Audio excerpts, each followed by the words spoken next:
Warmly welcoming you to How Does She Do It, the podcast, with me, your host, Jo Ferroni. Join me on my journey as I explore finding a gentle balance in both business and life, because being kind to ourselves is our superpower. Hello lovely ladies, I do hope you're well. It was wonderful to welcome some of you to our online networking last week. You might have seen on my socials some of the gorgeous feedback I received from my guests. I'm so grateful. If you are or are perhaps thinking of becoming a small business owner, then I urge you to join us soon. I run my networking events to work best for you. There is no sign-up fee, no need to commit for a year. You simply pay for the event you wish to attend. Our next event is on Tuesday the 2nd of November and I would absolutely love to welcome you. Simply sign up via the link in my show notes below, or you can find it on my bio at How Does She Do It Life on Instagram. Today's guest is Jen Thomas. Jen is an intuitive coach and spiritual mentor, helping business owners unlock their intuition and harness the power of their emotions to create super successful businesses. She is a leader and advocate of working with emotions in business and was invited to give her TED Talk, Putting Emotion Back in Business, inspiring others to lead with love, kindness and compassion. With a 20-year corporate background, Jen knows what it is to exist in a fear-based energy and how disconnected and isolating that can feel. She also knows what a transformational journey it is to break free from the institution and blaze your own trail, leading from the heart rather than financial gain. She's been on her own transformational journey from that place of fear to one of love where she can be her true and powerful self. In May 2021, she successfully delivered a £10,000 launch of her all-new Soulpreneurs Club. Enjoy the show. Jen Thomas, it is lovely to welcome you to the podcast. Thank you so much for coming. How are you?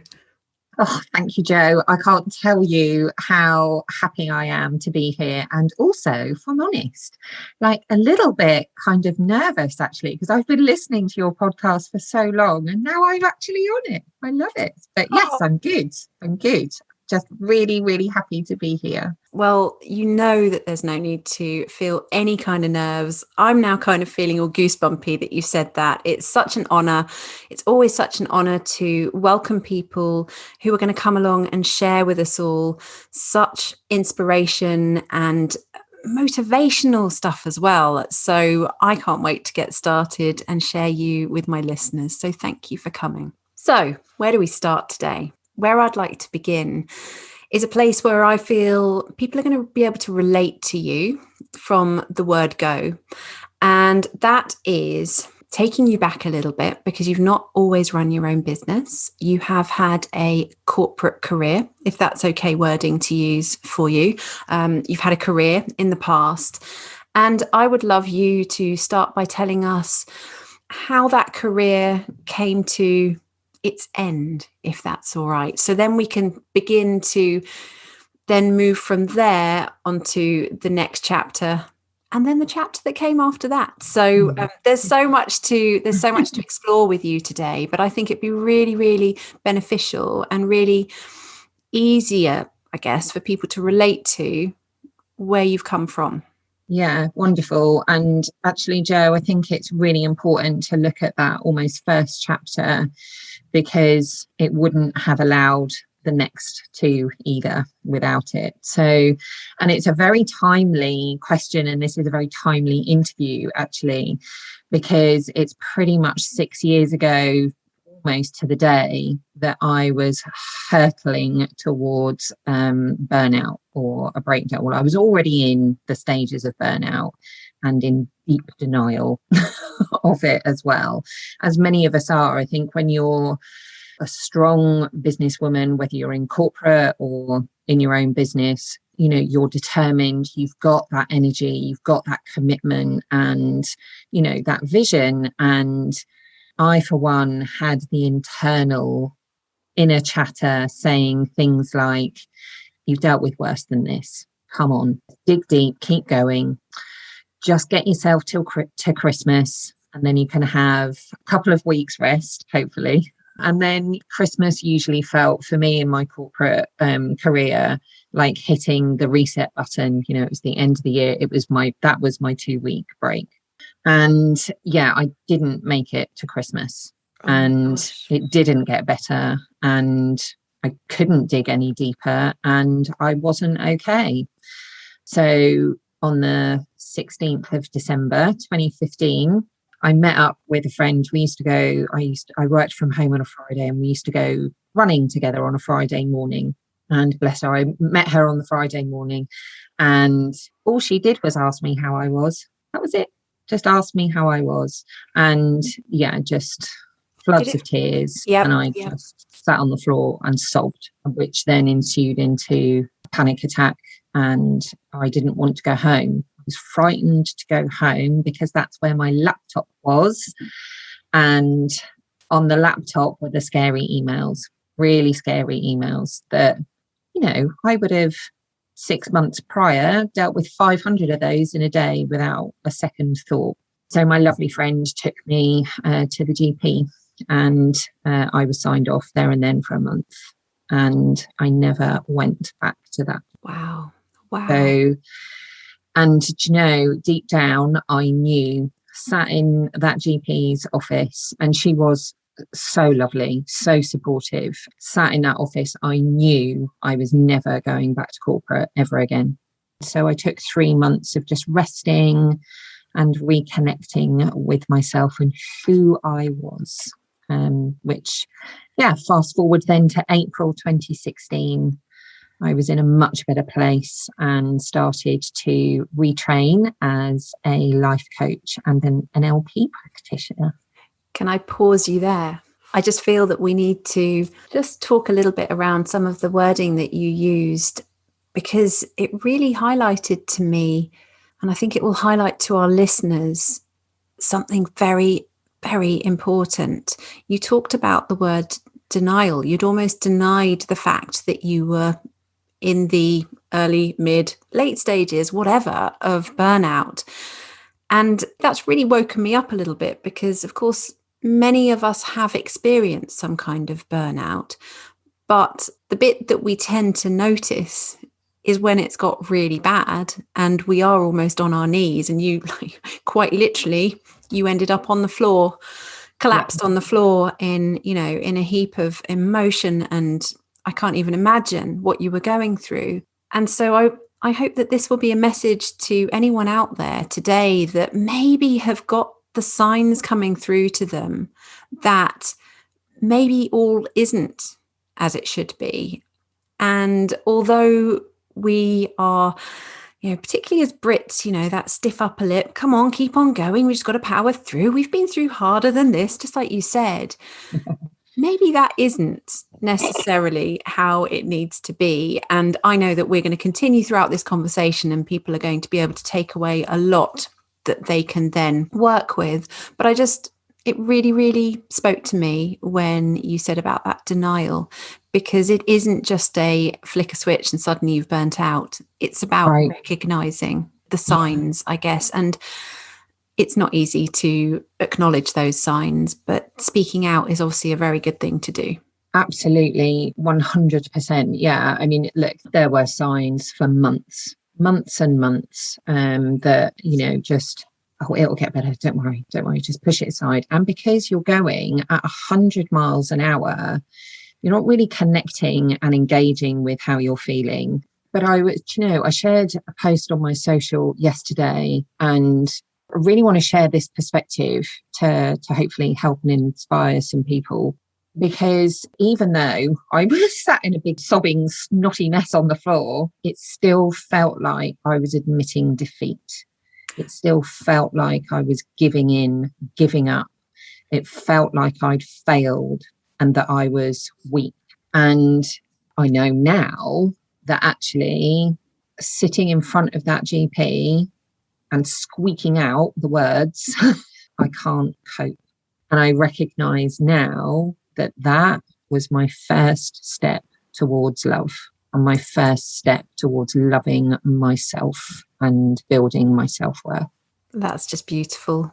Absolutely wonderful. In that absolute dire state that you were in, that was your first step in an upward direction and, inward direction, actually, towards yourself, wasn't it?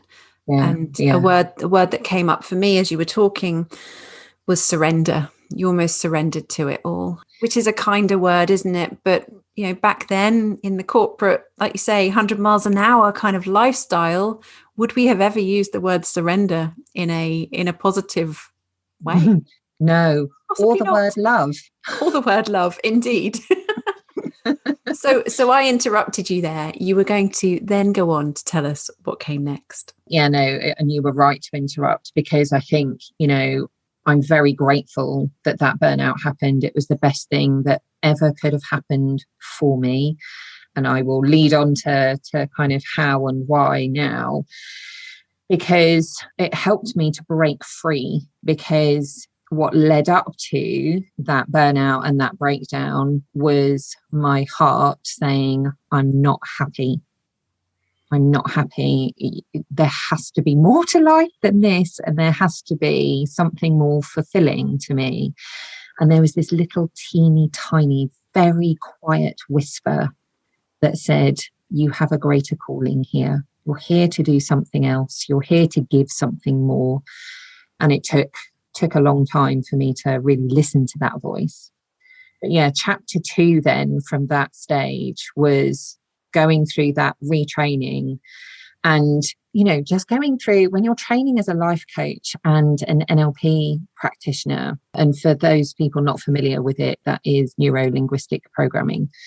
The study you do on yourself is just so enlightening and expanding that I really sped up my healing journey, I suppose, and my recovery from that burnout. I learned through NLP coping strategies for anxiety and panic attacks, and managed to eradicate them altogether. And I'd been experiencing them on and off for 10 plus years by then. And I really switched on to the power of personal development and how much it can change you and your life, but also the ripple effect on everybody around you as well. And, it was just the higher I lifted up, the higher everybody else around me lifted up alongside in it. And I would also highlight, because I know this is quite a concern for a lot of people, is that yes, during that process, quite a few people did fall away. And it wasn't easy to let that go. And it wasn't, and I did grieve, I think, a bit of that, but it enabled me to move forward. And I knew it was going to set me even more free and take me onto even greater places. Yeah. And those that love you truly will allow you to do that and be happy for you to do that, right? I was going to say exactly that. Before you spoke about the people that fell away, you spoke about the people that almost rose with you because of that ripple effect. So the right people are still with you, if you like, and have continued to grow with you as your journey has progressed, and they're supporting you, and I'm sure incredibly proud of you. And that is the most important thing. 100%. And that it was interesting actually, to that point, those who I assumed would support me didn't necessarily, and others in the wings who hadn't played such a important role perhaps up until that point stepped forward more. I would say now, because I allowed and gave the space for them to do that. Yeah. Oh, it's magical. Absolutely magical. I love it. And Me too. So life coaching, you obviously did all your training, NLP and life coaching. And then from being the emotional wreck, essentially, on the ground with your friend at the end of your career, what became the end of your corporate life, then emerged and became a business owner. How did that feel? Oh my God, Jo. Gosh, it's just hearing it. It's like, wow, yeah, I'm a business owner. Yeah, it was just the most magical, amazing, empowering feeling I'd had in years and years. You know, the first thing that I really noticed was that element of being able to make a decision about your life and your business without having to jump through 35 hoops of fire with umpteen PowerPoints and spreadsheets and proposals and negotiations. It was board meetings with loads of other people that have the power. Exactly. And it was at that point I realised just how long I'd allowed myself to be kept small, how boxed in I was. That's pretty freeing, isn't it? To realise that's where you were and how different a place you have now. I was going to say found yourself in, but obviously you didn't find yourself in that place. You took yourself to this new environment, this new way of living. Yeah, I mean, look, there's always a choice. So yes, I did take myself to this place, but I did choose the path to get me here.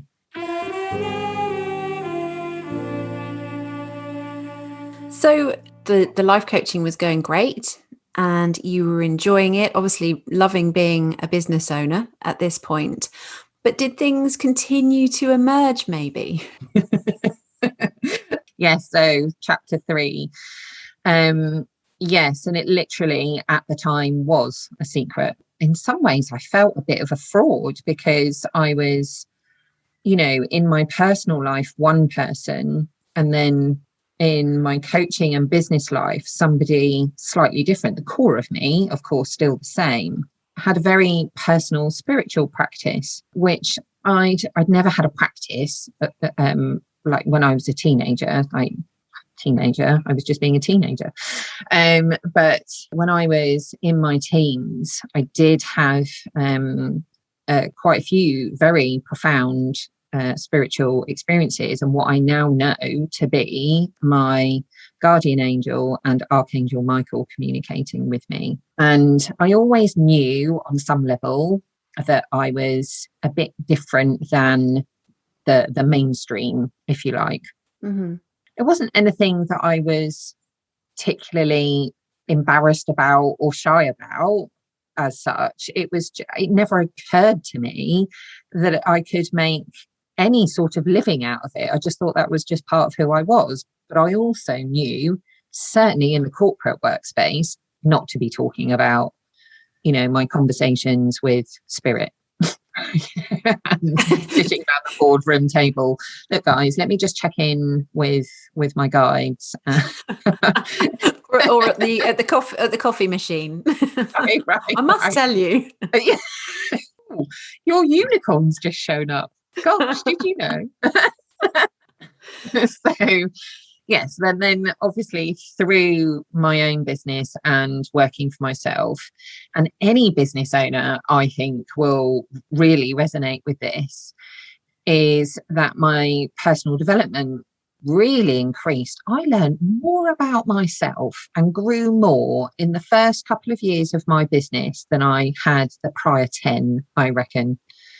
And, you know, I think most business owners know that they do need that level of development to grow and expand so that their business can also grow and expand, right? Very, very much so. Yeah, I hear you.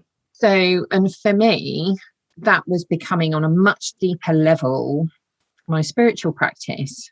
And the first thing that I did publicly, but I didn't say as such, was my TEDx talk, because I downloaded and channeled that whole speech. That was from the universe, essentially. I didn't know that. Amazing. Right. And it didn't feel comfortable and appropriate for me to stand on the stage and say, so this is a message from the universe, everyone. And my guides had kind of said to me, look, you are a channel between the mainstream and the universe, that energy, because it's not wholly acceptable in the mainstream yet. And people do need to hear words of love, kindness, and compassion. which were my first 3 words, in an accessible way.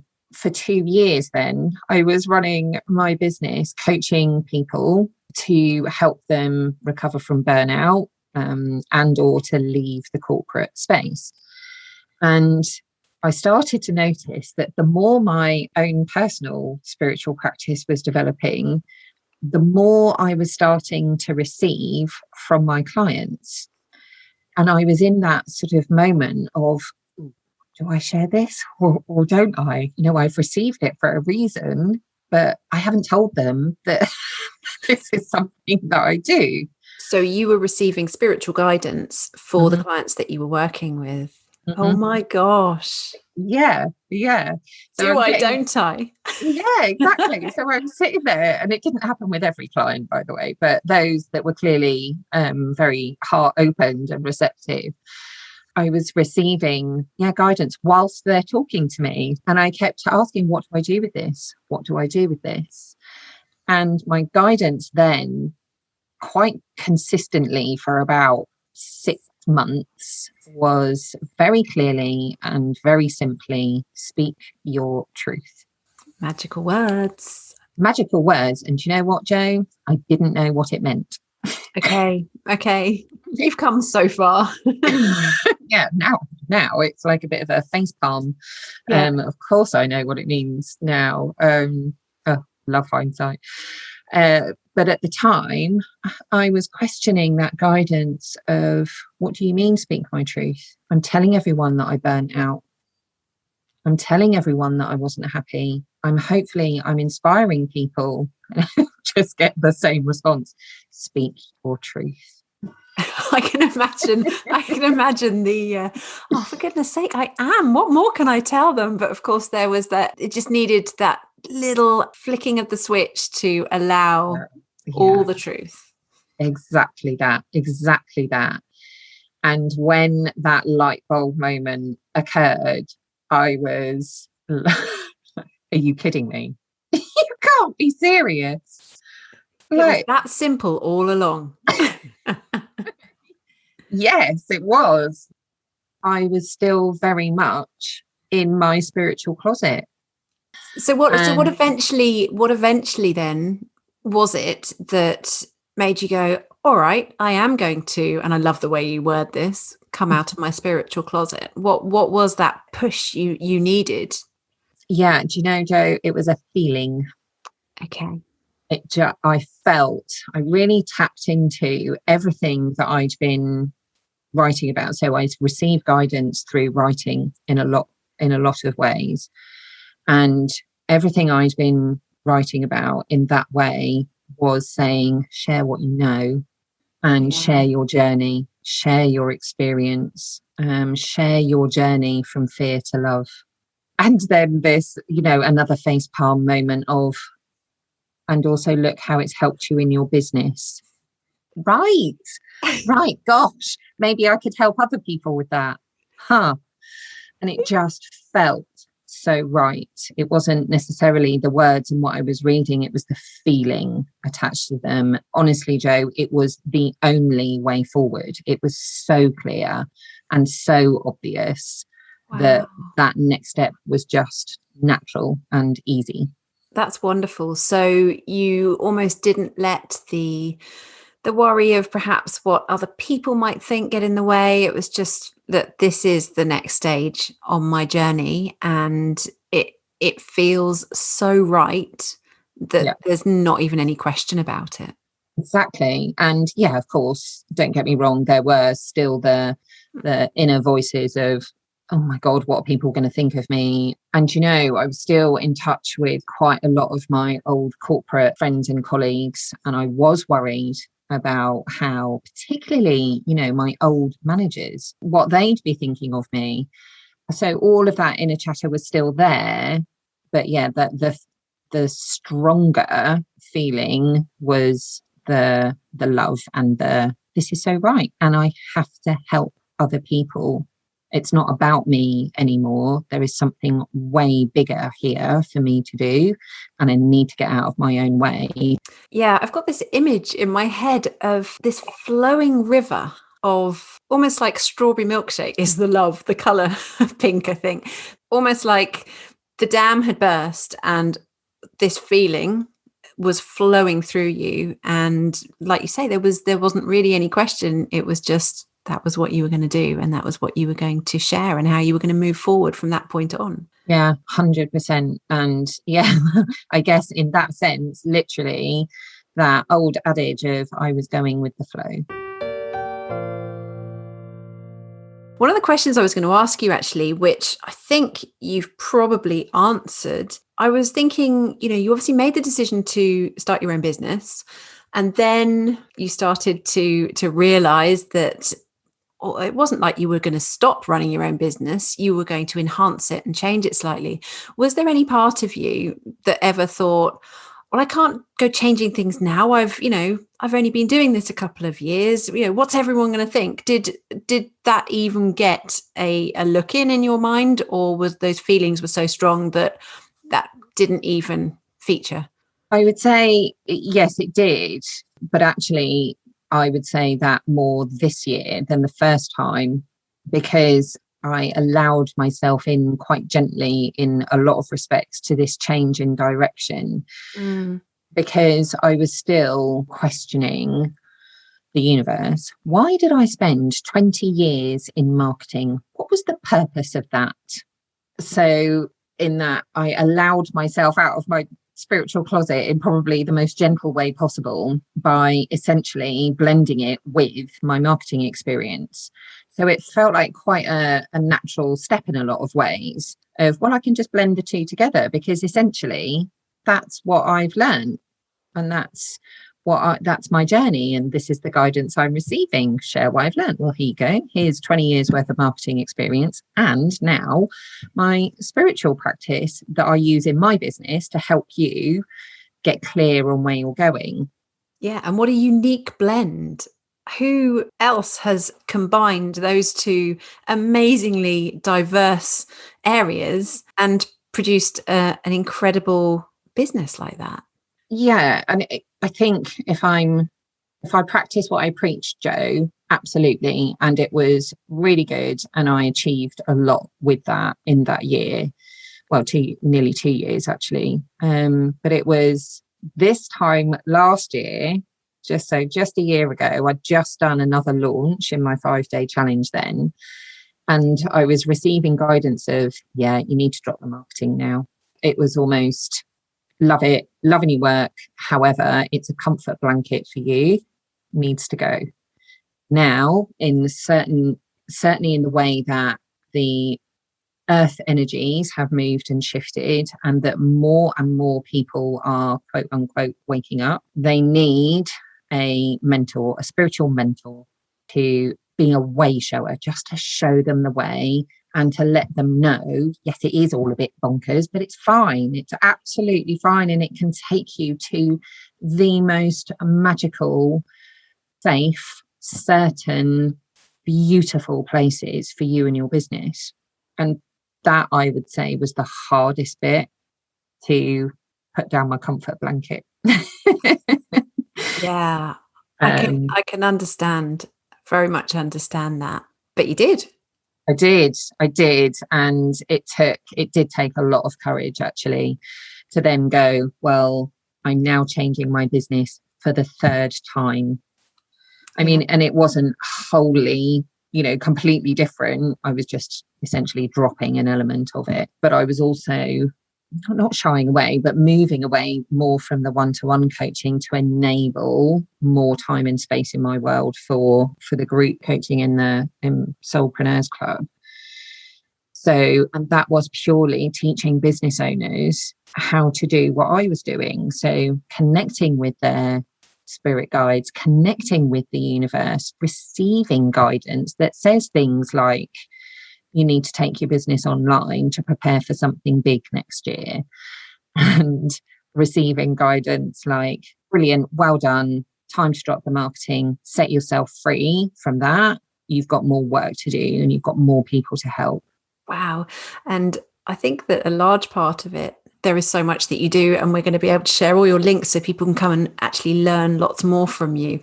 But I think a large part of it, the word that keeps coming up for me is listen. And I do think that in this modern world, although many of us have stepped away from the corporate craziness, many people haven't, or have almost brought that corporate craziness into their own businesses, just because that's what we've always been modeled, to be busy, to be productive is to be successful.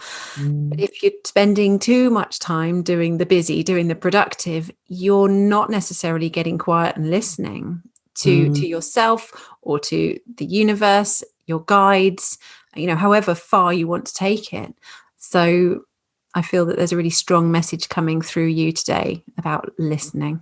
Yeah, 100%, Jo, because that's exactly what I did, by the way, came out of corporate. And of course, as you do, you take what you know and your learnings and apply it, right?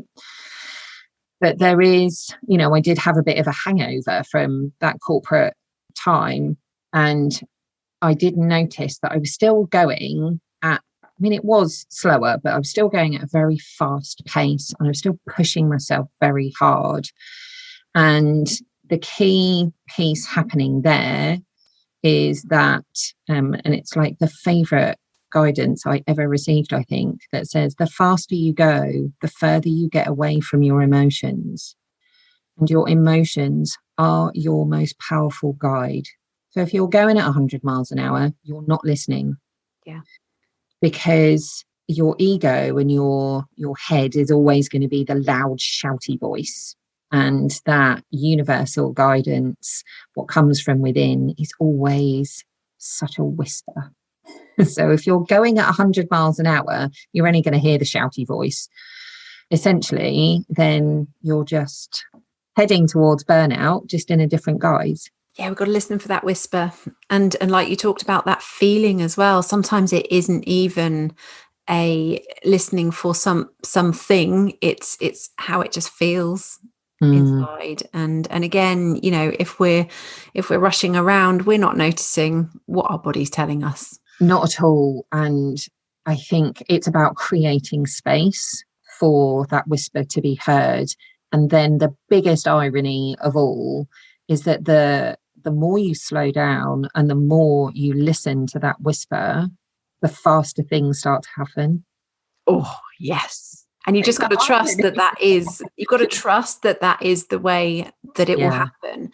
Because again, it doesn't seem logical, actually, does it? So, and of course, so many of us think in a very logical kind of way. It's like when people talk about putting the oxygen mask on first, you're like, what? But surely I've got to look after my child, my elderly parent next to me. But no, it seems weird to say we should look after ourselves first. And just like that, I think, slow down to progress. Yeah, absolutely. It is very much I love that, analogy of putting your own oxygen mask on first, because you can't help anyone to the level of your true ability if you're not taking care of you. And I always share that with my clients. You come first, full stop, no negotiation. And it's part of your job. So you create time and you put time in your diary as an appointment to be looking after you, receiving guidance, meditation, exercise, all that self-care stuff. It's a non-negotiable.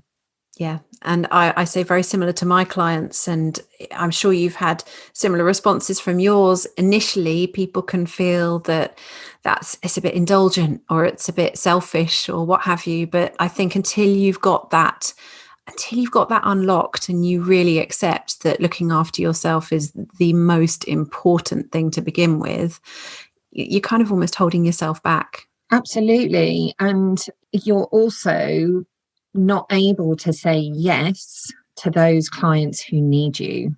The more time you spend looking after you and taking care of yourself, the more people you can help. And I think it's a really helpful mindset shift of, actually, if I'm loving myself and really spending that time and care, I can help twice as many people. I wanted to ask you, because I think there are going to be people who will have heard your story and, where you eventually ended the corporate career. And they might be listening thinking, well, I'm in a place where I'm not happy right now. I'm in a career and, I've been in it a long time, and I can feel the early stages of burnout, or maybe they're in a business that they're running, but actually they've discovered that perhaps there's something next for them. What would you suggest could be someone's first quite tiny action to take to move on from wherever they're at the moment, if they feel that perhaps a change is on the horizon? Yeah, it's a brilliant question, really wonderful question. And yeah, I get what's the first tiny step, because you don't want to overwhelm yourself, particularly if you are in that potential, overwhelmed state already. Yeah.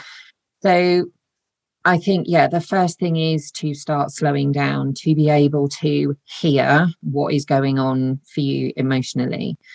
And for me, and I'm very fortunate in where I live in the world, but for me, it is spending time outside in nature, walking. And I really noticed the stark difference for me in the beginning of that recovery of I'd spent, however many hours a day on the M25 driving to and from my job. And the only time that I saw, any outside space was perhaps on a Sunday. That was it. Because on a Saturday, I was either still working from home, so I wasn't really outside, or I was so exhausted. All I wanted to do was just lie on the sofa and watch Netflix. So part of that recovery was spending at least 10 minutes, and eventually built up to much longer, but 10 minutes outside in nature. And it just, because you're walking, you're not driving, you're not on a train, you're walking. So you're moving some of those emotional energy through, and you've got the time and the space to just take in your surroundings. And that is an incredibly powerful healing experience in itself, I think. That will allow and create space for you to then ask the question, what makes me happy? What a massive yet simple question that is. Yeah. I love Yes. that. And it's really interesting you just saying that, because, we've known each other for a little while now, and I can't imagine you commuting on the M25. I didn't know that was what you used to do, but I know what I associate you with, and it's the time in nature and all that you glean from that. And that's just wonderful. In fact, I've got to tell you that on the school run this morning, my little one and I spotted 2 heron in flight together, and I've never seen 2. And we just stopped, and I love that we just walked to school, because, there's no sort of mad dash, there's no panic, there's no traffic jam or any of that. And we take time to stop and admire and sort of look in awe at things like that. And it slows us down. It helps us appreciate, and it's just really positive. Just thought I'd throw that in. I love that. And it's just, what a beautiful way to start a day. I know. And I'd rather be starting my day like that than the usual, like gripping the steering wheel for like the white knuckle ride of and autopilot, because you just have to do that thing. Definitely. Well, thank you for that first action step for people to take. You're right. It needed to be small, because no one's in a position to make crazy big changes overnight. So that's lovely. Thank you so much for that. So I always like to ask my guests a few questions at the end of our conversation, because maybe I'm just a bit nosy, but I'm really interested, and I know that my listeners are really interested to be able to relate to and hear from business owners and the struggles as well as the good things around running their own businesses. So are you able to share with us what the toughest thing about working for yourself is? Do you have any tough things? You might not. Yeah, of course. I think so. In the beginning, for me, the toughest thing was being on my own, not having anyone to bounce ideas off of and, seek that validation. Like, yes, this is a good idea, go for it. Yeah. Hence why I then started connecting with the universe to get that guidance. So it was, I set up my own spiritual board. So I'd have a board meeting, right? But the best kind. And now I'd say, 5.5 years in, now I'd say it's the wearing of many hats, being the marketing director, the finance director, the IT director, as well as being Jen Thomas, intuitive coach and spiritual mentor, which is the bit that I really love. Of course. Yeah. You won't be surprised to hear that many of my guests share exactly that as their struggle. It's wonderful that we don't have to jump through the hoops like you talked about early on, but it can be difficult. I find the promotions and the sales side of things really, really tricky. Not that we're asking me the question. I'll back to you. And so I'm sure it's hard to actually narrow it down to one, but could you share one of the best things about working for yourself? Honestly, it is pure and simple freedom for me, because I'm making my own choices. And whilst I can hear the voice of my old manager, Jen, you're in charge of your own destiny. You can do whatever you like here. But I remember thinking at the time, don't be so ridiculous. Like, there are boundaries and limitations left, right and centre. I'm in a box. Yeah. Of course, I'm not the, in charge of my own destiny. I'm not the leader in my life here. So running my own business, oh yes, I'm truly the leader of my own life. And that sense of freedom, confidence, self-worth, and just truth and honesty around me is like I've never experienced. Yeah, I feel you. That's absolutely gorgeous. I love that. And the final question I end every podcast on is about how does she do it? Because how do we do it, for goodness sake? I don't believe that we can do it all. I believe that doing it all leads to things such as burnout, as previously mentioned earlier on in our conversation. So can you tell me if there's one thing that you do or don't do every day to ensure that you remain on track and happy and healthy in your life? So I'd love to say I do it every day. And that's certainly what I preach to my clients. so do as I say, not as I do. Love your honesty. I do try to do my spiritual and well-being practices every day. And that is threefold. It's a walk in nature, it's half an hour to an hour's meditation, and it is receiving guidance and journaling. So this is why nobody can book an appointment with me before 10 o'clock in the morning, because I start that at around 7. Quite right too. Yeah. So most days, shall we say, that's what I do that is sacrosanct and pretty non-negotiable, really, because I'm putting my oxygen mask on first. Exactly, you are. Exactly. And the great thing is you doing that obviously inspires all of your, like you said, all of the people that are with you, friends, family, clients, future clients. And that ripple effect is enormous, absolutely enormous. And that's really special. So well done doing it for you, but also well done helping everyone else learn how to do similar themselves, to really support themselves. I love that. Oh my gosh, we've covered loads and I've really, really enjoyed speaking with you today. Before we go, I think it's really important that you, first of all, let us know where can we find you on the web and on socials. Thank you, Jo. Thank you for having me. And and a big thank you for everybody listening. We have covered a lot and I hope it's been helpful to everyone. But yes, if you would like to find out more and track me down and follow me, then my website is revitalisedcoaching.co.uk. And I'm the same handle on Instagram, or you can find me as Jen Thomas on LinkedIn and Facebook. Lovely.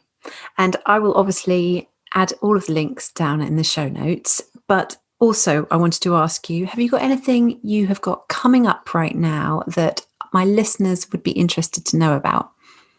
I have actually, and it's very timely. So as people are listening to this, I will have already started my immersion experience, but I want to really reassure people it's not big and it's not heavy. So they can still join today, Friday. We did our opening ceremony last night.